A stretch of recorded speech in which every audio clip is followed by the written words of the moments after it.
Olá, aqui é o professor Stefano. Hoje nós vamos falar um pouco sobre o problema dos bens públicos.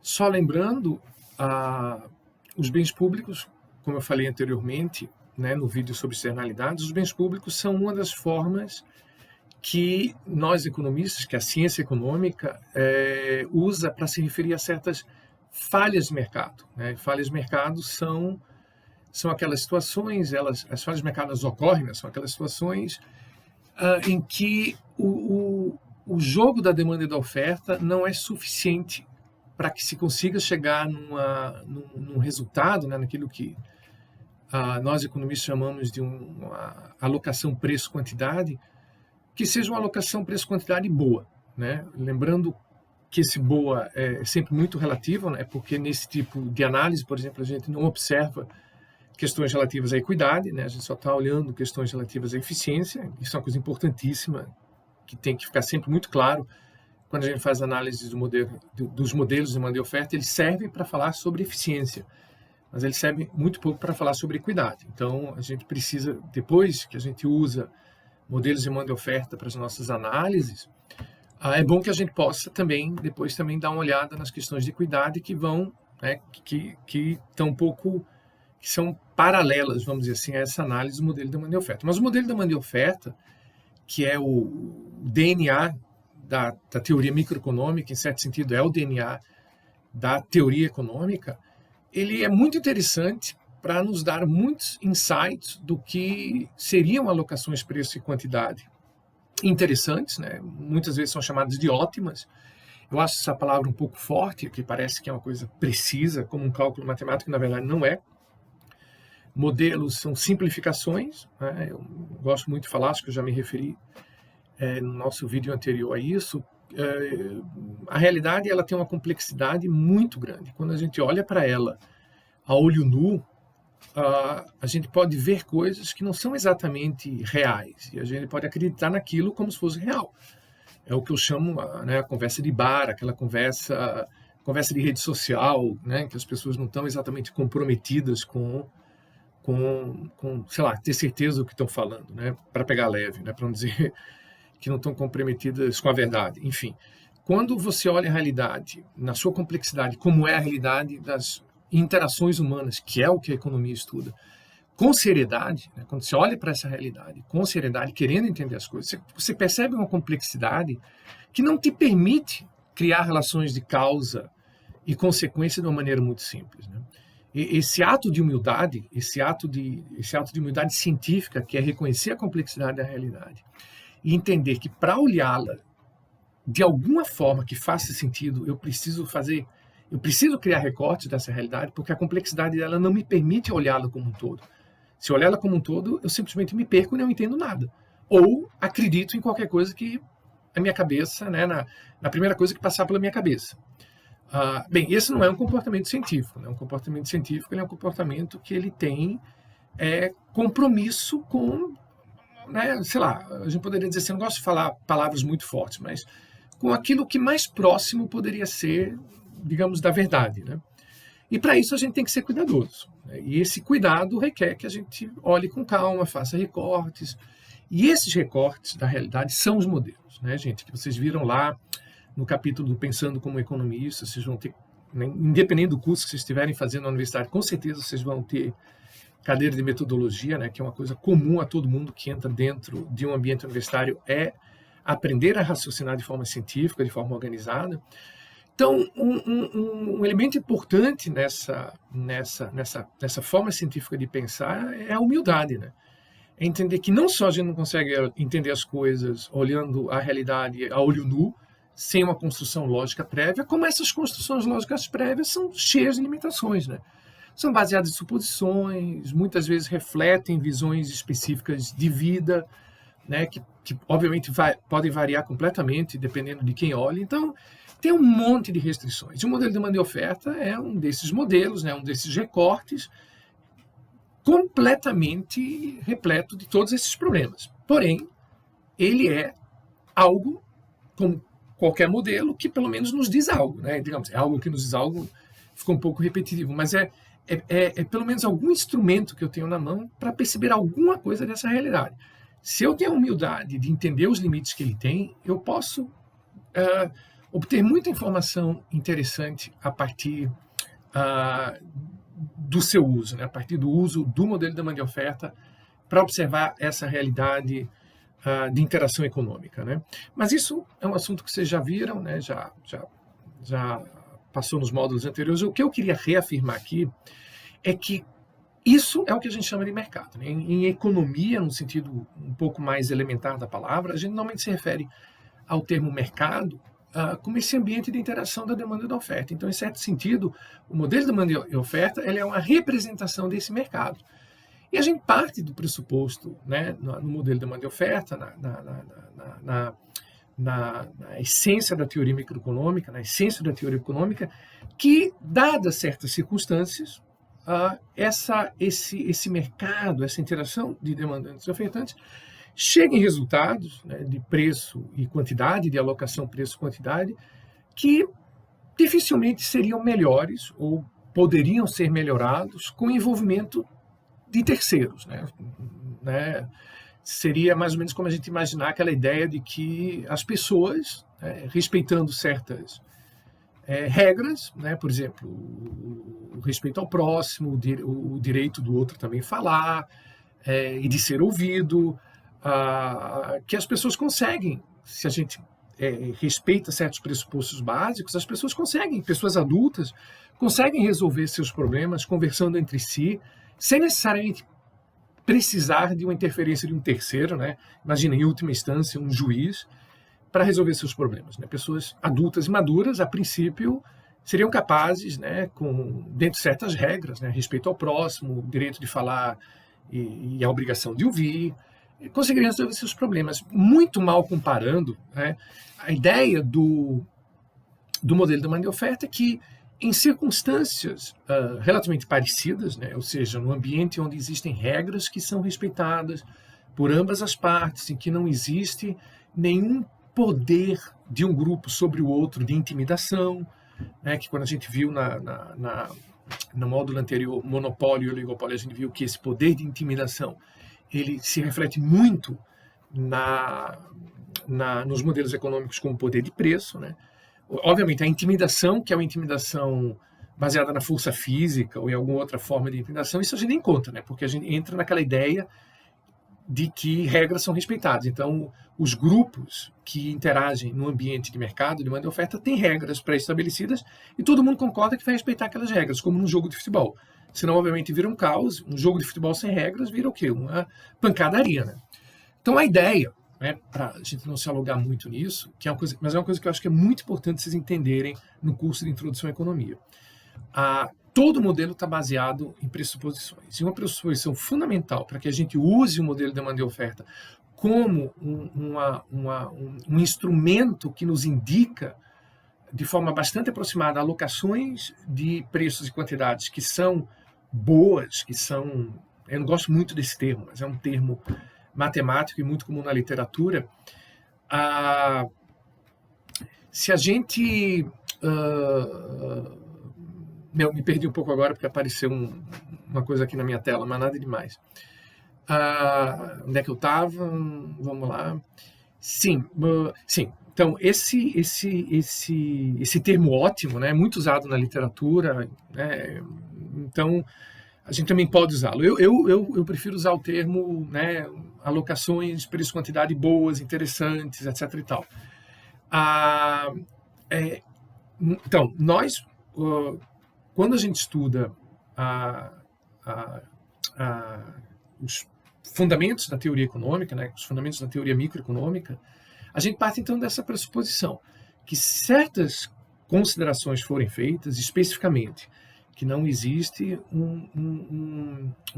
que não existe de respeito às regras pré-estabelecidas, que não há um poder abusivo de nenhuma das partes sobre a outra, que a informação ela é bem distribuída entre ambas as partes. E algumas outras que vocês vão estudar futuramente, quando se aprofundarem nos estudos de teoria econômica, de análise microeconômica, para quem for seguir em frente, né, nessa área. Mas esses básicos que eu falei agora são suficientes para a gente pegar o ponto. Se essas coisas elas existem, né, se eu faço essa pressuposição, eu parto dessa, eu faço eu assumo essas hipóteses de que essas coisas estão presentes, então eu posso dizer que o modelo de demanda e oferta ele consegue me dar uma representação interessante de alocações, preço e quantidade que seriam boas, que seriam ótimas. Mas tem muitas situações em que isso não ocorre. Né? A gente viu a questão das externalidades no vídeo anterior, no próximo vídeo a gente vai falar um pouco sobre o problema da informação. Fora, né, eu gosto de repetir, toda a questão da equidade, né? Porque toda essa discussão que a gente faz no modelo de demanda e oferta, repito, tem a ver com a eficiência da alocação. Né? Ou seja, uma boa quantidade é um bom preço, mas não fala da questão. O modelo de demanda e oferta não é bom para falar sobre como é que a renda está distribuída, se essa distribuição de renda é uma distribuição de renda que de fato é uma distribuição de renda que aquela sociedade, aquela comunidade considere como justa. Né? Então isso também é uma falha de mercado, mas essas que a gente está discutindo agora, essas falhas de mercado que eu estou colocando para vocês nesses 3 vídeos, estão associadas aos aspectos de eficiência, né? Aos aspectos realmente da alocação de preço e quantidade. E mesmo se a gente deixar só para o lado da eficiência, a gente de fato encontra situações em que o mercado falha. Nós vimos as externalidades e agora a gente está vendo aqui, vamos começar a falar, né? Porque eu adoro fazer revisões eternas sobre a matéria passada, né? Mas eu acho importante, esses pontos que eu falei até agora no vídeo, voltem, olhem com calma, porque são pontos realmente importantes, a gente entender essa questão, qual é o papel do modelo de demanda e oferta, quais são suas limitações, né? Entender a questão do modelo, das suposições. E, então, uma das características, a gente poderia até dizer que a gente poderia até colocar como uma suposição que o modelo de demanda e oferta ele usa, né, mas não vamos nem colocar como suposição, vamos dizer, uma das características que o modelo de demanda e oferta tem é que ele reflete o nosso comportamento de demanda e de oferta para bens privados. Até agora a gente não tinha colocado isso, a gente tinha simplesmente assumido bens, serviços, qualquer coisa, não tinha se preocupado em falar de certas características que a gente vai discutir agora. Características que associam esses bens à ideia de serem privados ou públicos. Uma coisa importante, que é bem interessante na ciência econômica, na teoria econômica, é que a ideia de público e privado não tem a ver com a propriedade do bem. Então, por exemplo, a gente pode ter bens públicos no sentido econômico, por exemplo, uma piscina, ela é um bem público, a gente vai até discutir isso daqui a pouco, mas ela pode ser propriedade de alguém, né? Tipo, a pessoa é dona da piscina, então a propriedade da piscina é privada, mas no sentido econômico a piscina é um bem público. Da mesma forma, você pode ter, sei lá, bens privados, bens públicos, imagina, sei lá, vamos imaginar no sentido legal da palavra, uma fábrica é propriedade pública, né? Mas não necessariamente o sentido econômico da fábrica é um bem público, pode ser um bem privado. Sei lá, por exemplo, imagina, eu produzo automóveis são de consumo individual né, ou por um grupo muito pequeno de pessoas. Então, característica econômica que esse bem teria seria uma característica econômica de bem privado, mas a fábrica é pública. Vamos imaginar, né, até pouco tempo atrás a Renault era uma fábrica pública de automóveis na França, né, no sentido da propriedade, mas o produto automóvel da fábrica ela não é necessariamente um bem público. Né? Por que isso? E eu acho que deu mais ou menos para perceber um ponto aqui interessante. A ideia do bem ser público ou privado do ponto de vista econômico está associado à maneira como a gente usa, não à propriedade legal, né? É do governo, é de uma pessoa privada, não, mas da maneira como a gente usa. Veja que eu falei do carro como de uso individual de poucas pessoas. Né? Eu posso até emprestar o meu carro para alguém, mas quando eu empresto o meu carro para alguém, eu não estou usando o meu carro. Então, ou eu uso ou essa pessoa usa o carro. Não dá para a gente usar ao mesmo tempo. Ao mesmo tempo, vamos imaginar agora um outro exemplo contrário. Sei lá, a iluminação desse quarto aqui, por exemplo. Se outra pessoa entrar nesse quarto, ela também vai poder usufruir dessa iluminação ao mesmo tempo que eu. A iluminação pública na rua, as pessoas podem usufruir ao mesmo tempo. Uma pessoa não tem que abrir mão da iluminação pública para que outra pessoa possa usufruir dela. Né? Como eu tenho que abrir mão do meu carro, por exemplo, que de passagem eu não tenho, Mas se eu tivesse um carro, se eu emprestasse para outra pessoa, eu teria que abrir mão para emprestar para essa outra pessoa, né? O termo técnico para isso em teoria econômica é rivalidade. Então, uma das características, são duas.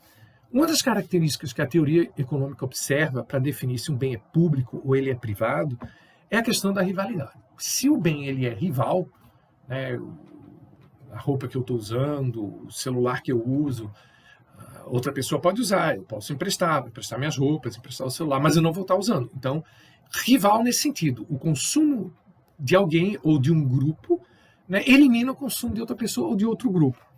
Já um bem que é não rival, né, como a iluminação, né, e a iluminação pública é um exemplo melhor ainda, né, porque esse quarto a gente poderia imaginar que daqui a pouco ia entrar tanta gente para usufruir dessa luz que a gente não ia conseguir nem se mexer, né? Então aí a gente passaria a ter um bem que primeiramente era não rival, passando a ser rival. Ou seja, né, para poder encontrar um espaço de respiro para, sei lá, poder ler o livro, afinal de contas, aqui tem luz, eu entrei para ler um livro, mas tem tanta gente que eu não consigo nem ler o livro, né? Os economistas chamam isso de congestão. Isso não é um assunto para a gente falar agora, mas é só colocando uma curiosidade, afinal de contas os vídeos servem para isso também. Esse termo congestão literalmente é uma transformação de um bem não rival num bem rival. Imagina, por exemplo, a piscina, né? Uma piscina vazia é um bem não rival, né? 2, 3 pessoas estão lá dentro, super curtindo a piscina. A princípio ninguém atrapalha ninguém, mas imagina que a piscina lota, né? Piscina lotada, cheia de gente que a gente não consegue nem se mexer. Então essa congestão de pessoas na piscina torna um bem que era não rival. Eu curti a piscina, tem outras pessoas, ninguém está atrapalhando ninguém, mas com esse monte de pessoas, a presença do outro já atrapalha o meu consumo, como eu atrapalho o consumo do outro. Então, essa congestão tornou um bem que era não rival, num bem rival. Tá? Então, assim, essa é a primeira característica, a rivalidade, que a gente usa para determinar, em ciência econômica, se um bem ele é público ou privado. A outra característica, gente, é a exclusão, a excludibilidade. O que é que significaria isso? E isso é central, né, no sentido mais introdutório que a gente está agora. A excludibilidade, a capacidade de a gente excluir alguém do consumo daquele bem é fundamental para a gente entender por que os modelos de demanda e oferta eles não funcionam bem quando a gente tem bens públicos. Um bem excluível é um bem que eu posso criar uma barreira e impedir que alguém usufrua daquele bem. Então, imagina, esse quarto, por exemplo, a gente tem a luz desse quarto, eu posso fechar a porta com a chave e dizer, não, aqui ninguém entra, que eu quero ficar sozinho. Então, é interessante, né? Porque a luz desse quarto, ela é não rival, mas ela é excludente. Né? Eu posso excluir as pessoas de estarem aqui dentro, é só fechar a porta do quarto. Já a iluminação da rua, não. Como é que eu vou excluir? Eu não tenho como excluir as pessoas. Então, na rua... Então, a iluminação pública na rua, além de ser um bem não rival, ela também é um bem excludente. Não excludente. Então, ela é um típico caso de um bem público puro, não rival e não excludente. A interação na demanda e da oferta, que como a gente viu, é aquilo que a gente chama de uma forma simplificada de mercado, para chegar a um resultado, né, para criar um diálogo que chegue a um resultado entre ofertantes e demandantes, a um resultado que indique um preço, indique uma quantidade, essa interação da demanda e oferta precisa que o bem seja um bem privado. Porque imagina se o bem é um bem público, ou seja, um bem que eu não tenho como excluir as pessoas desse consumo. Né? Imagina, sei lá, eu estou vendendo iluminação pública, eu vou discutir o que com as pessoas? As pessoas elas têm o incentivo, e isso vocês têm no livro de vocês, né, o Mankio, né, aí disponível, como o problema do carona. Né, a ciência econômica normalmente trata esse problema como o problema do carona, que é a pessoa que sabe que vai usufruir daquele bem de qualquer jeito, porque não tem como ser excluído, e resolve dizer, não, mas eu não preciso pagar, não vou contribuir, porque de qualquer forma eu vou usufruir desse bem dessa mesma forma, né? Então não vou me preocupar com isso, né? Isso é o que a gente chama do problema dos caronas, né? E um bem não excluível, ele tem esse problema, você não tem como obrigar a pessoa a pagar, né? Então você tem aí você já tem um problema muito sério de como é que você faria, como é que uma interação entre ofertantes e demandantes resolveria esse problema, né? Imagina no mercado, lá o vendedor de tapetes, né? Imagina daqueles mercados maravilhosos lá do Oriente Médio, né? o cara lá vendendo tapetes, digamos que ele não tivesse como excluir a pessoa do consumo do tapete, né? Qualquer um chegasse lá, pegasse o tapete que quisesse e levasse embora, né? Ele iria discutir o quê, né? Que tipo de interação entre o cara que quer comprar... Eu gosto muito desse exemplo porque quando a gente pensa nos mercados árabes, a gente pensa muito naquela relação de discutir o preço, né? O cara oferece um preço, o comprador diz, né, diz, não, eu pago um pouco menos. Aí vai nesse vai e vem, eles chegam num acordo, né? Mas esse vai e vem, que é literalmente o vai e vem da demanda e da oferta, só é possível porque o cara que está vendendo o tapete tem como excluir a pessoa do consumo do tapete se ela não pagar, né? Não, meu filho, você não vai ficar levando aqui que eu chamo a polícia, né? Mas a iluminação pública, por exemplo, eu não tenho como fazer isso, né? Eu não tenho como resolver, enquanto um fornecedor de iluminação pública, eu não tenho como resolver esse problema da maneira clássica do modelo da demanda e oferta, que seria essa maneira clássica, né, do mercado, desse exemplo que eu falei do mercado árabe, né? Normalmente a iluminação pública é oferecida, né, através de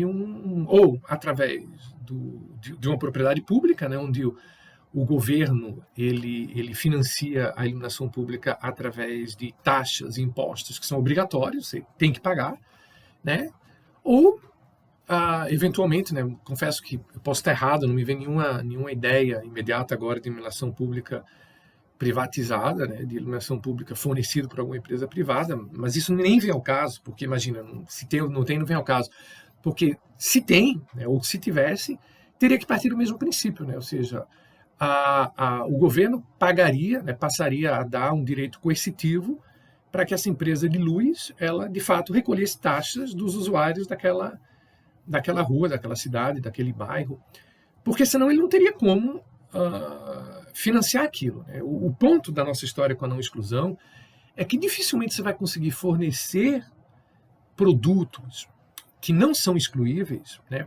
Bens públicos não excluíveis, através de uma simples alocação de demandantes e ofertantes. Muito provavelmente você vai precisar de uma interferência de um terceiro, e esse terceiro normalmente é quem tem o poder coercitivo pela lei, que no caso é o governo, e ele pode dizer, não, olha, é o seguinte, a gente tem que fornecer essa luz, as pessoas vão ter que pagar, né, vamos colocar aí uma taxazinha na conta de luz, vamos colocar algum imposto, enfim, os mecanismos coercitivos que só o governo tem legalmente, por lei, né, o direito de exercer. Os faróis, eles na Inglaterra, o livro depois explica melhor para vocês isso, mas os faróis eles eram de propriedade privada, né? E como é que o farol é um caso clássico de um bem público, né? Porque quando hoje em dia com os GPS, radares, essa coisa toda, ninguém precisa de farol, né? Mas os faróis eles serviam o quê? Para guiar, né? Guiar os barcos lá na escuridão dos mares, né? Então o farol indicava para o barco onde é que estava a terra, onde é que estava o alto mar, e olhando aquela luz o barco se guiava, né? Mas o fato do meu barco usar aquela luz não impedia do seu barco também usar aquela luz. Então ele era claramente um bem não rival. E também não excludente, né? Porque como é que na hora que eu coloco a luz lá no céu, como é que eu vou... Não, o barco do Stefano vai ter luz, mas o barco do irmão dele não vai porque eu não quero que tenha. Ele não tem esse controle. Então, além de ser um bem não rival, é um bem não excludente.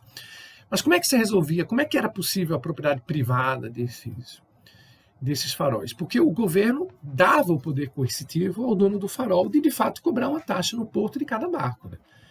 E se o dono do barco, o capitão do barco, não pagasse, ele tinha o direito de usar poder coercitivo, né? E se tratando da Inglaterra do século XVIII, provavelmente isso significava porrada, né? Até porque nem existia, de fato, polícia organizada na época. Mas, vamos dizer assim, num mundo um pouco mais, entre aspas, né, mais civilizado, mais próximo da nossa época, provavelmente o que ocorreria é que o dono do farol teria o direito de ir para a polícia e dizer, né, olha, eles não estão querendo pagar, por favor, né? Eu tenho o direito, assinei aqui um contrato para fornecer a luz e eu preciso que eles paguem, né? Mas o ponto-chave aqui é entender o seguinte, assim, esse poder coercitivo, ele precisa existir quando você não tem como excluir as pessoas do consumo do bem. Só que esse poder coercitivo, numa sociedade moderna, normalmente ele é monopólio público, né? Tá, mas o nosso ponto, então, não é nenhuma questão tanto de discutir, vocês podem ler um pouco mais isso no livro, sobre a questão do fornecimento propriamente do bem, mas do bem público, né, do bem. mas é da definição do que é um bem público. Então, um bem público é um bem que ele é não rival e não excluível. Um bem privado, ao contrário, ele é um bem que é rival e que é excluível, certo? Uma última coisa importante, né, o nosso vídeo está se alongando um pouco, desse capítulo de bens públicos, que vocês têm aí no livro do Mank, outra coisa importante, que acho que é importante que a gente carregue com a gente nesse curso, é a ideia do que são recursos comuns, né? Os recursos comuns são uma forma muito específica de bem público. O recurso comum, por exemplo, a natureza é um recurso comum. Ele é um bem que ele é não excluível, só que ele é rival. Então, por exemplo, a Amazônia, né? A natureza, de modo geral, mas vamos pensar a Amazônia, né? Que é uma coisa que está no nosso país, próximo da gente, né? Mesmo talvez não próximo em termos de quilômetros, mas próximo em termos da nossa realidade. É muito difícil excluir as pessoas de queimarem a Amazônia, desmatarem, enfim, né, sem entrar em julgamento de valores, mas de usarem a Amazônia livremente, porque fica muito difícil, né, controlar onde é que está o desmatamento, onde é que está queimando. Imagina uma área tão grande como é a Amazônia, como é que você tem controle, como é que você consegue ter controle de forma eficiente em relação a esses comportamentos para torná-la de fato um bem excludente, né? É muito difícil excluir as pessoas de meio que se meterem na Amazônia e fazer o que quiserem, né? Apesar de que, obviamente, com o avanço tecnológico, isso tem melhorado, o que é um ponto interessante. A exclusão ela tende a se tornar mais viável com a questão do avanço tecnológico. Imagina, por exemplo, certas cidades da Europa, elas têm rodízios de carro, né? Mas não só da Europa, né? Eu acho que no Brasil também já deve funcionar desse jeito, não sei, mas eu acho que sim. Você tem câmeras instaladas, né, naquelas partes da cidade em que supostamente certos carros não poderiam passar naquele dia, e essas câmeras gravam, né, a placa do carro. Imagina, só para a gente brincar um pouco, imagina no futuro, né, imagina, sei lá, uma distopia, assim, uma maluquice, tipo, sei lá, o governo coloca um chip na gente, né, e a gente anda debaixo da luz, assim, na rua, e o chip diz assim, ele não pagou imposto, aí a luz desliga em cima da gente, né? Quer dizer, a exclusão, ela pode se tornar algo real com o avanço tecnológico, né? Então, de fato, hoje em dia é mais fácil monitorar questões como, por exemplo, o desmatamento da Amazônia. Mas, de qualquer forma, é difícil. Então, essencialmente, a natureza é um bem não excluível, só que ela é um bem rival. Na hora que eu uso a Amazônia, ao meu bel prazer, eu estou tirando a possibilidade de que outras pessoas, e no caso específico da natureza, que outras gerações, né, nossos filhos, nossos netos, nossos bisnetos, enfim, nossos descendentes, tenham essa mesma chance, né, de usufruir da Amazônia e da natureza. O problema do recurso comum é um problema muito importante, né, e esse exemplo da Amazônia e da natureza deixa muito claro, porque os recursos comuns, se deixados livres, né? Se não se toma normalmente algum tipo de atitude de caráter econômico, regulatório, né? Quando eu digo econômico, eu me refiro especificamente a regulatório, sem entrar em detalhes, mas enfim, se não se toma algum tipo de atitude, existe uma forte chance de que esses recursos, por não serem excluíveis, né? Porém, por serem rivais, eles sejam consumidos até o limite deles num espaço de tempo muito curto, né? O que, voltando naquela nossa, para a gente fechar, naquela nossa definição lá inicial sobre demanda e oferta, com certeza não seria um resultado ótimo, um resultado bom, né, para usar uma linguagem mais parecida com a minha, um resultado bom de alocação daquele recurso, certo? Bem, gente, então esses eram os pontos principais. Eu espero, né, ter clarificado algumas coisas, ter trazido algumas informações complementares para vocês, mas lembrando sempre o importante, né? É importante vocês assistirem o vídeo e lerem o capítulo no livro do Mank. O vídeo, ele é absolutamente, eu me baseio totalmente no livro do Mank para não complicar a vida de vocês, e obviamente coloco um pouco do meu colorido, se não teria nem tanto sentido eu estar aqui, certo? A gente se vê então no próximo vídeo falando sobre problemas informacionais. Até lá!